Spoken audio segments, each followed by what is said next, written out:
welcome back to my channel and to a brand new video. In this video I'm going to be sharing with you my November TBR. I can't believe we're at November already. Currently when I'm filming this it's the 31st of October, so happy Halloween if you celebrate it. I do love Halloween. I mean, I haven't been like trick-or-treating or anything like that for a good few years and Halloween parties I think as I've got older, but I still enjoy Halloween. I think it's a really fun a seasonal event. So yeah, happy Halloween if you celebrate it. But yeah, without further ado, I do have a few books I would like to get to, and I'm taking part in 2 mini readathons this month, so I'll talk you through those ones in a little bit. But yeah, without further ado, I'll just crack on with my November TBR.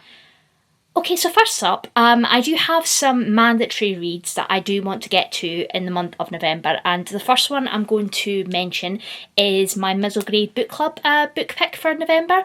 If you don't know, I run the middle grade magic book club, which I set up at the end of the year. It'll be a whole year since I set up, which is absolutely crazy, and I've had such a ball doing it this year, and I can't wait for it to hopefully grow and get more members, and it's just going to be really, really fun.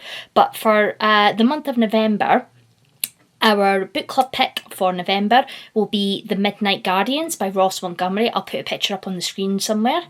This is more of a historical middle grade, which I don't really read historical middle grades, so it'll be something a little bit different for me.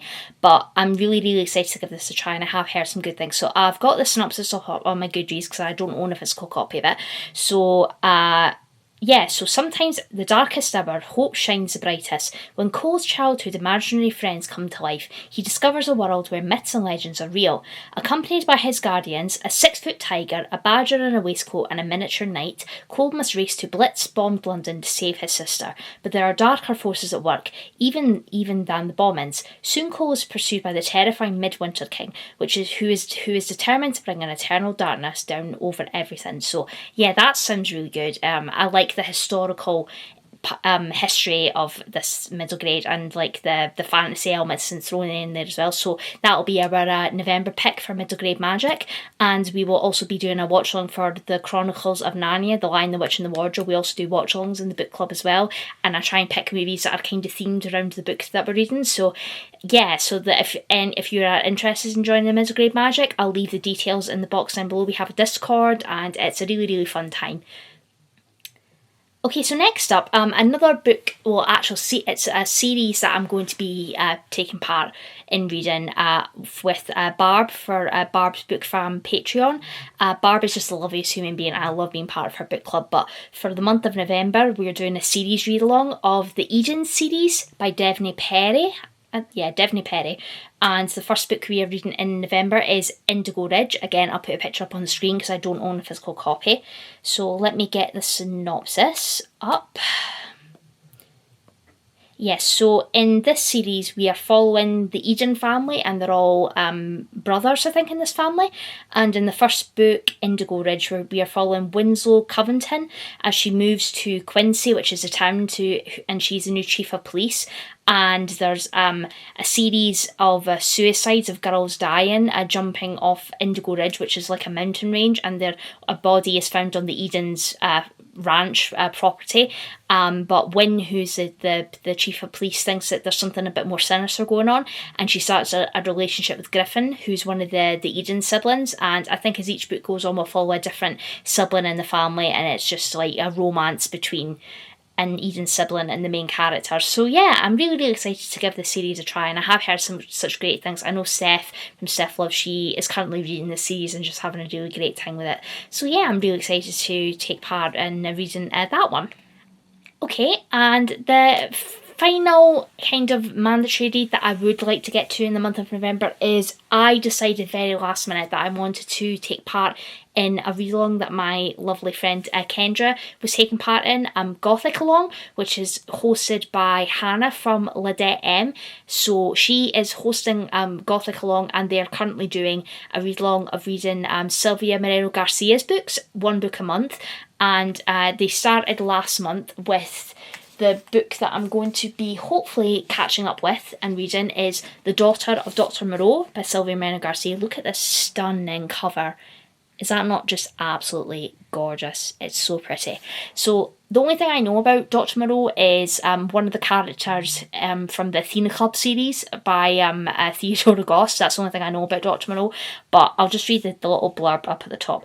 From the New York Times best-selling author of Mexican Gothic and Velvet Was the Night comes a dreamy reimagining of the island of Dr Maro, set against the backdrop of 19th century Mexico. So yeah, I am excited to give this a try, and the live show for this will be on the 14th of November, so I do have a bit of time to catch up and read it, but it shouldn't take me too long because it is quite short, so I am really excited. And again, I just love this cover. It's just absolutely stunning.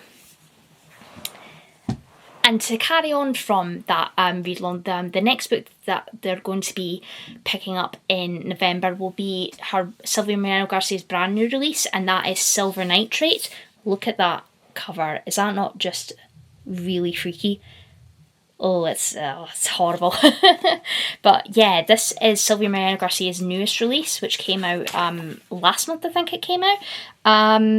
And it's set again in Mexico City, 90s Mexico City, and there's a cult horror director, and there is kind of creepy going on, and there's like a mystery element to it as well. But I don't want to know too much going into this, but yeah, I am really excited to read this for the November pick and join the comments in the live show. So yeah, I'll be reading those two books in November.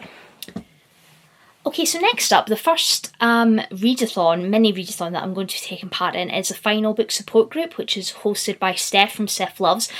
This will be the final round out of the year, so if you don't know Final Book Support Group, it's a support group that Steph has set up where the main aim of the support group is to finish final books or carry on with series to get you up to date. You can read anything, but the main goal of the support group is to finish final books, finish off series mainly. So this is the final round for the year. It's a 4-day weekend readathon, and it will be running from the 3rd to the 6th of November. So for this round, I have decided I don't have any final books this round, but I do have a few manga and a graphic novel that I would really like to get to carry on a series. So hopefully, because they are quite short reads, I should be able to get through them quite quickly. So first up, I have volume 10 of One Piece. I did start the One Piece series a few months ago and I haven't carried on with it yet, so this is volume 10.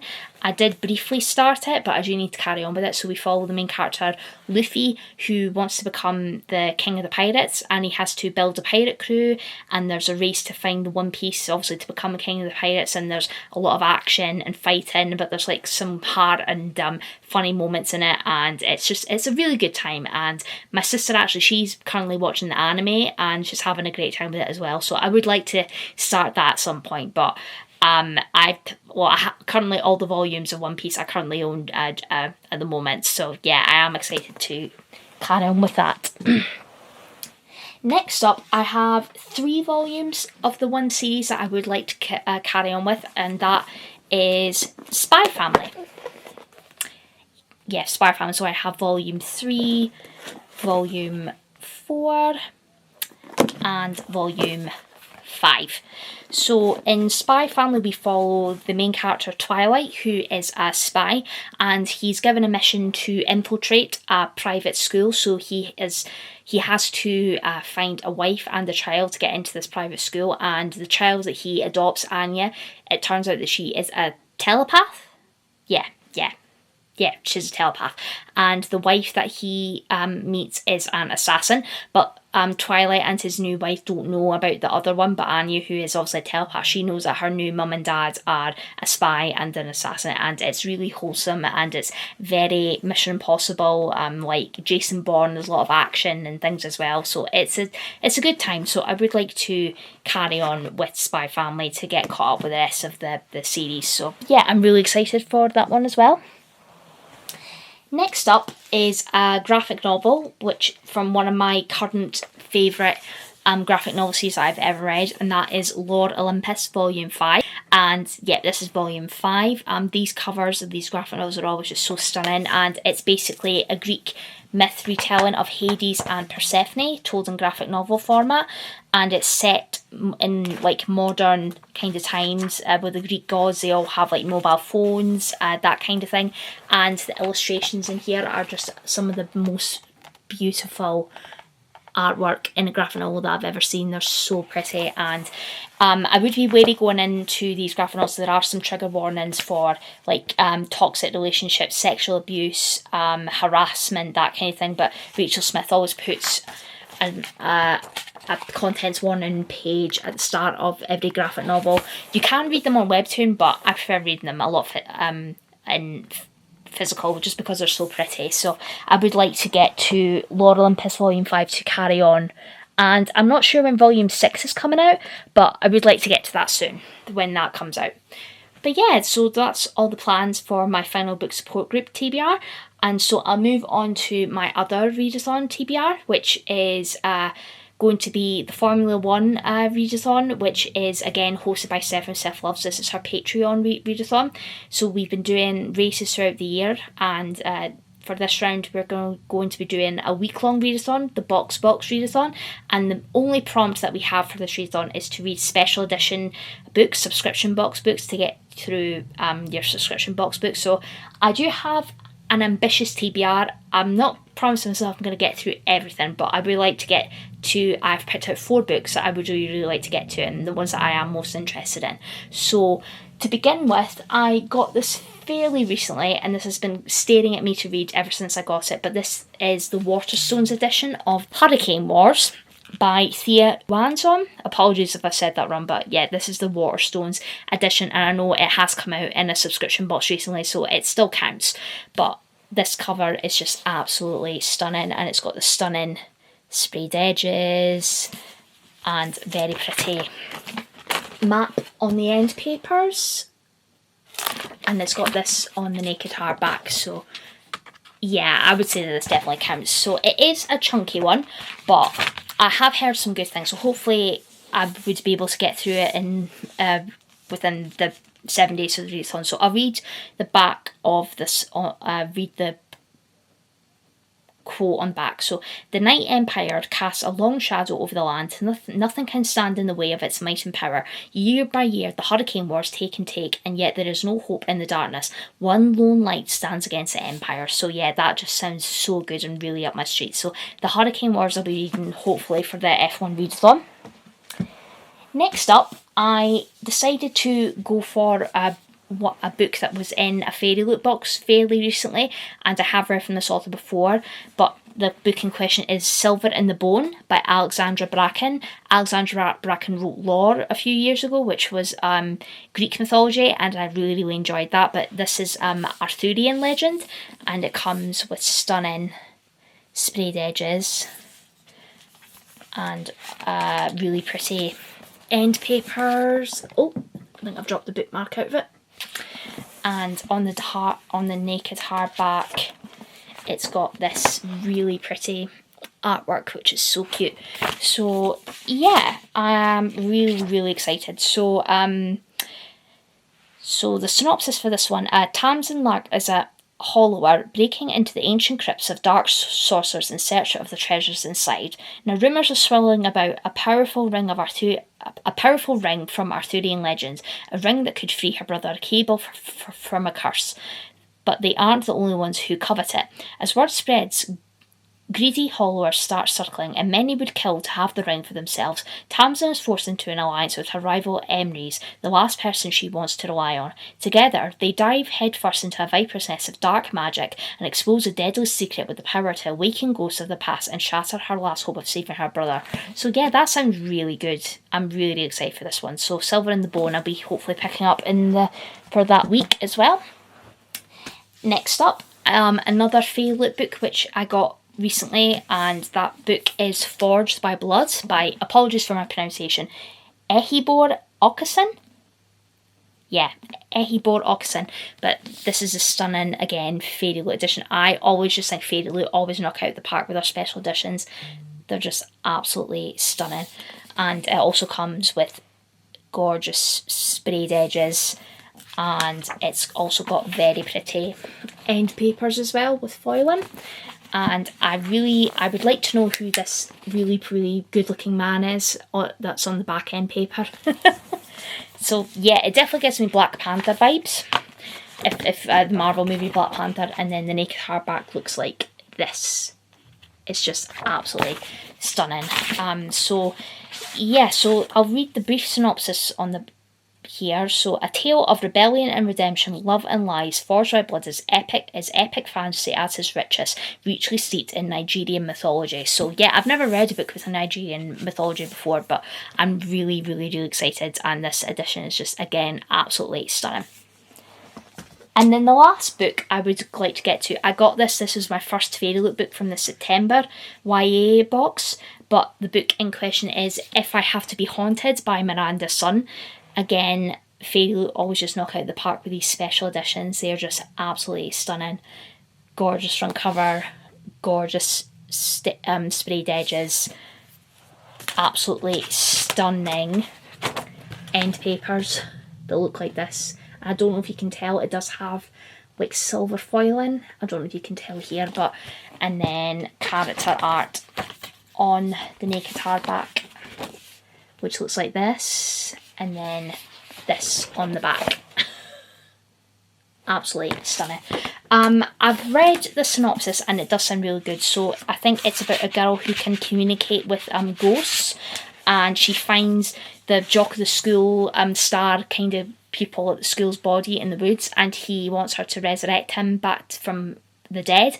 And it says, Miranda Sun's debut touches on the power and conflicts of mother-daughter love, first romance, and finding your place in the world while honouring your culture. Full of heart, humour and thrills, If I Have to Be Haunted will put a spell on you. So yeah, it does sound really good, and I am really excited for like a spooky ghost kind of romance. So I've never really read anything like this before, so yeah, I am really excited. And then lastly, the last 3 books that I want to share with you is I'm planning on doing a reading vlog where I read books that are kind of sea themed, like water-based themed books, because I read the Adventures of Amin al-Sarafi back in August, and since then I've just been in the mood for like piratey, seafaring kind of books, and I have picked out 3 books that I got recently and I've heard are great, like seafaring, like water-based books, so I'll share those with you in a second. So the first book that I'm planning on reading, it's the first book in a duology series that I've wanted to read for a long time, but that is Daughter of the Pirate King by Tricia Levenseller. I just love, this is the Fairy Loot edition again, gorgeous front cover, edges, and when you put the second book together, which is Daughter of the Siren Queen, it makes like a complete picture of a ship, which I thought is a really nice touch. And then it also comes with really pretty end papers that look like this, and different ones on the back. So yeah, I thought this one would be a really good fit because I absolutely loved, and it's also got foiling on the naked hardback as well, which is really pretty. Okay, so we follow the main character, 17-year-old Alosa, daughter of the feared Pirate King, is sent on a mission to retrieve an ancient hidden map, the key to legendary treasure trove. The catch, she must conceal her considerable combat skills and allow herself to be captured by her enemies, giving her the perfect opportunity to search their ship. More than a match with the ruthless pirate crew, Alosa has only one thing standing between her and the map, her captor, the unexpectedly clever and unfairly attractive first mate Raiden. But luckily, Alosa has a few tricks up her sleeve, and no lone pirate can stop the daughter of the Pirate King. So yeah, that just sounds so good, and I'm really excited to give this a try. And I have heard some really good things, so. Next up, another book that I have heard really good things about, and this one has mermaids in it, so I thought mermaids, water, I thought that would be quite a good fit for this vlog, but that is Sing Me to Sleep by Gabby Burton. Again, this is the Fairy Loot edition. I just love the gold foiling on here, and it's got really pretty watery edges and really pretty end papers that look like this. And then this is under the dust jacket like, how stunning is that? So this one is about featuring an all black and brown cast, a forbidden romance, and a compulsive dark plot full of twists. A seductive YA fantasy is perfect for fans of The Cruel Prince and To Kill a Kingdom. So we follow the main character. Sorsha Sarkovas survives on secrets. As the last Sidon in her kingdom, she can sing any man to give to an early grave. But her very existence is illegal, and if her true identity were ever discovered, it would be her life on the line. By day, Sorsha disguises herself as a fae, pretending to be the perfect soldier in training. But by night, she satisfies her darker urges, working as an assassin for dangerous mercenaries, and all the while she keeps the biggest secret of all, that she is not always in control of her Sidon powers or her desire to kill. Then a blackmailer threatens her sister, and Sorsha's investigation takes her to the royal palace, and her most dangerous job yet, personal bodyguard to the crown prince. Sorsha expects to despise Prince Hayes, but he is kind, thoughtful, and charming, and she finds herself increasingly drawn to him, until he tasks her with investigating a killer plaguing the kingdom. The problem with the killer is Sorsha. Trapped by her deadly double life, Sorsha can't leave the palace until she saves her sister, but who will save her from herself? So that just sounds so good. I'm really, really, really excited. I'm going to quickly wrap up the last book, because my battery is about to die, so the last book I'm going to read is The Drowned Woods by Emily Lloyd-Jones. Again, this is a watery-based fantasy, part heist novel, part dark fairy tale, and rich with Welsh legends. The Drowned Woods is an ethereal fantasy perfect for fans of Kirsten Cashore and Maria V. Snyder. So yeah, Welsh mythology, fantasy, I just think that sounds really, really, really good. And that will be my last book that I'm going to pick up for the month of November. Okay guys, so that is my November TBR done and dusted. If you like the video, give me a like and subscribe if you want to. I'll be doing a reading vlogs throughout the month of November for Final Book Support Group and the F1 readathon, so do check out those out. But yeah, without further ado, I'll see you all in my next video. Bye guys!